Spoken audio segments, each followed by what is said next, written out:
Assalamualaikum warahmatullahi wabarakatuh.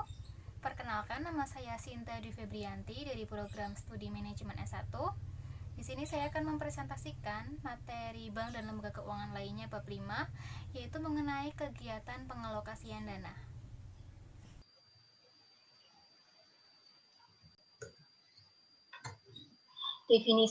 Definisinya yaitu pengalokasian dana dapat diwujudkan melalui pinjaman maupun kredit. Kredit yaitu tidak hanya meminjam uang kepada bank kemudian dikembalikan, tetapi akan ada tambahan uang lainnya yang disebut dengan bunga.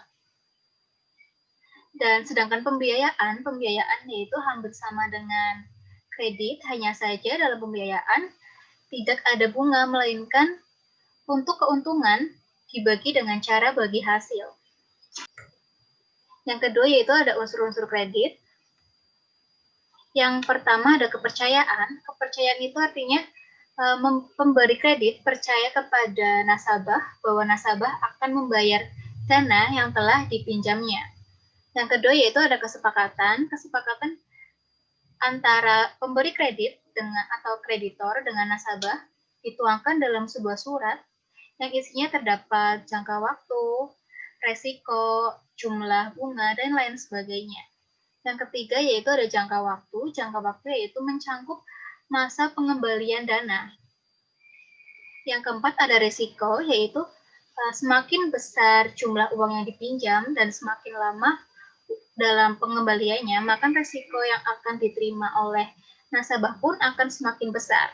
Yang terakhir ada balas jasa. Untuk balas jasa kredit, maka bank akan mendapatkan bunga, sedangkan dalam balas jasa pembiayaan, balas jasa dalam bentuk bagi hasil. Setelah itu ada tujuan kredit. Dan tujuan kredit ini bagi nasabah. Yang pertama ada mencari keuntungan, yaitu bank mencari keuntungan dengan cara menerima bunga dari nasabah. Yang kedua yaitu ada membantu usaha nasabah. Yang ketiga yaitu membantu pemerintah. Setelah itu ada fungsi kredit. Fungsi kredit yang pertama yaitu meningkatkan daya guna uang. Yang kedua yaitu untuk meningkatkan peredaran dan lalu lintas uang dari satu wilayah ke wilayah yang lainnya. Yang ketiga yaitu untuk meningkatkan daya guna barang. Yang keempat yaitu sebagai alat stabilitas ekonomi. Dengan adanya kredit, maka akan meningkatkan usaha dan penjualan pun akan semakin meningkat. Yang kelima yaitu untuk meningkatkan kegairahan berusaha karena menjadi bersemangat telah mendapatkan pinjaman dari bank. Setelah itu ada jenis-jenis kredit. Dari segi kegunaan itu ada dua. Yang pertama ada kredit investasi dan yang kedua yaitu kredit modal kerja. Kredit investasi digunakan untuk keperluan usaha ataupun membangun proyek atau pabrik baru. Yang kedua yaitu kredit modal kerja, yaitu digunakan untuk meningkatkan produksi operasional, contohnya seperti tenaga kerja, setelah itu mesin, bahan baku, maupun alat angkut.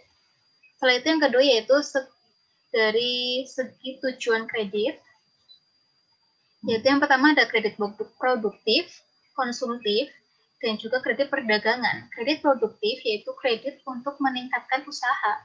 Sedangkan kredit konsumtif itu digunakan untuk keperluan pribadi. Yang ketiga yaitu ada dari segi jangka waktu. Jangka waktu ada dibagi menjadi tiga. Yang pertama yaitu jangka waktu pendek, menengah, dan yang kedua yaitu jangka waktu panjang. Jangka waktu pendek kisarannya yaitu kurang lebih atau sama dengan 1 tahun. Untuk jangka kredit menengah, durasi waktunya yaitu 1 sampai 3 tahun. Dan jangka panjang yaitu lebih dari 3 tahun atau sama dengan 5 tahun. Yang setelah itu ada segi dari jaminan. Yang pertama, kredit dengan jaminan, dan yang kedua, kredit tanpa jaminan. Setelah itu dilihat dari segi sektor. Yang pertama ada dari sektor pertanian, setelah itu ada sektor peternakan, industri, setelah itu ada pertambangan, pendidikan, dan lain sebagainya.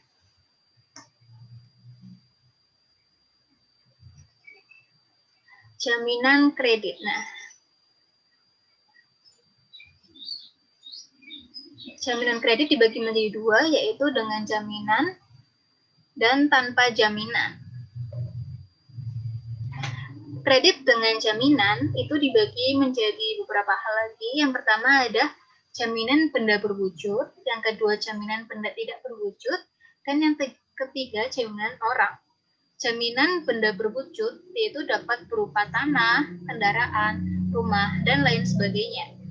Jaminan benda tidak berwujud, contohnya seperti sertifikat, setelah itu ada rekening yang telah dibukukan. Dan yang ketiga yaitu jaminan orang. Yang dimaksud dengan jaminan orang yaitu di sini nama baik akan dipertaruhkan. Setelah itu ada prinsip pemberian kredit. Prinsip-prinsip pemberian kredit itu ada dua. Yang pertama lebih mudahnya yaitu 5C dan 7P. 5C ini terdiri dari karakter, capacity, capital, collateral, dan condition. Dan yang kedua yaitu 7P. 7P itu yang pertama ada personality.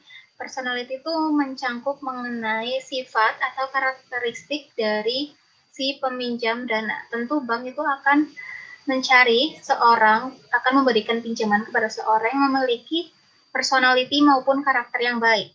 Yang kedua ada party. Party ini berasal dari kata part, yang artinya bagian-bagian maupun pengklasifikasian.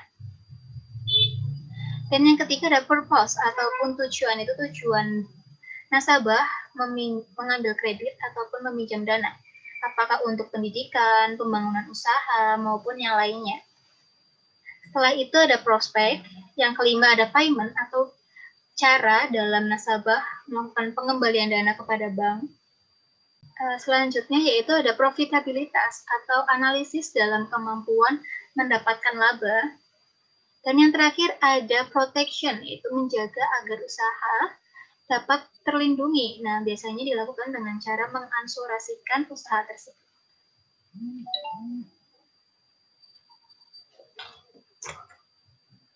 Setelah itu ada aspek dalam penilaian kredit. Ada beberapa aspek. Yang pertama yaitu aspek yuridis. Aspek yuridis ini berkaitan dengan jalur hukum. Jadi usaha tersebut untuk melakukan pengambilan dana, usaha tersebut harus sudah terdaftar di lembaga hukum. Yang kedua ada aspek pemasaran, yaitu permintaan ke depannya. Jadi permintaan ke depannya apakah semakin maju atau semakin mundur dari jumlah pemesanan untuk usaha tersebut. Yang ketiga yaitu ada aspek keuangan, yaitu sumber-sumber dana yang dapat digunakan untuk membayar pinjaman tersebut. Yang keempat yaitu ada aspek teknis. Aspek teknis itu berkaitan dengan produksi, contohnya seperti peralatan, ruangan, lokasi, dan lain sebagainya. Yang kelima ada aspek manajemen, yaitu terkait dengan sumber daya manusia maupun karyawan-karyawannya. Dan yang terakhir ada aspek AMDAL, yaitu berkaitan dengan lingkungan. Setelah itu ada prosedur pemberian kredit. Yang pertama ada pengajuan berkas-berkas. Nah, berkas-berkas di sini tuh seperti KTP, KK, terus tanda tangan yang dibutuhkan. Itu ada penyelidikan berkas. Jadi berkas-berkas tersebut harus dicek lagi. Yang ketiga ada wawancara 1. Yang keempat ada on the spot. Jadi biasanya antara wawancara 1 dengan on the spot itu akan dilakukan secara bersamaan. Setelah itu ada wawancara 2. Yang ketiga ada keputusan kredit, apakah bank akan memutuskan untuk meminjamkan dana ataupun tidak. Dan apabila akan memutuskan meminjamkan dana, akan ada langkah-langkah selanjutnya, yaitu seperti penandatanganan, setelah itu realisasi kredit, dan yang terakhir yaitu penarikan dana. Jadi selanjutnya yaitu ada kualitas kredit. Kualitas kredit ini ada beberapa hal. Yang pertama ada lancar.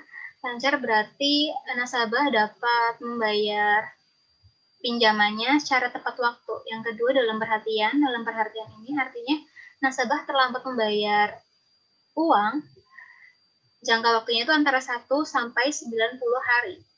Dan yang ketiga yaitu kurang lancar, yaitu nasabah terlambat membayar dalam kurun waktu 91 hingga 120 hari. Yang ketiga yaitu diragukan artinya nasabah telah membayar pinjaman tersebut antara 121 hingga 180 hari. Dan macet. Nah, ini tuh lebih dari 180 hari. Nah, apabila nasabah sudah telat membayar dana, maka akan dilakukan sebuah menganalisis kesalahan. Apakah kesalahan tersebut dari pihak bank maupun dari pihak nasabah. Setelah dilakukan analisis, maka akan dilakukan penyelesaian kredit. Dengan cara apa? Yang pertama yaitu reschedule. Reschedule ada dua, dibagi menjadi dua. Yang pertama yaitu memperpanjang jangka waktu kredit, dan yang kedua yaitu memperpanjang jangka waktu angsuran. Nah, ada reconditioning. Setelah itu ada restructuring. Setelah itu ada kombinasi. Yang terakhir ada penyitaan jaminan. Ya, terima kasih. Sekian dari saya. Apabila ada kesalahan, mohon maaf. Wassalamualaikum warahmatullahi wabarakatuh.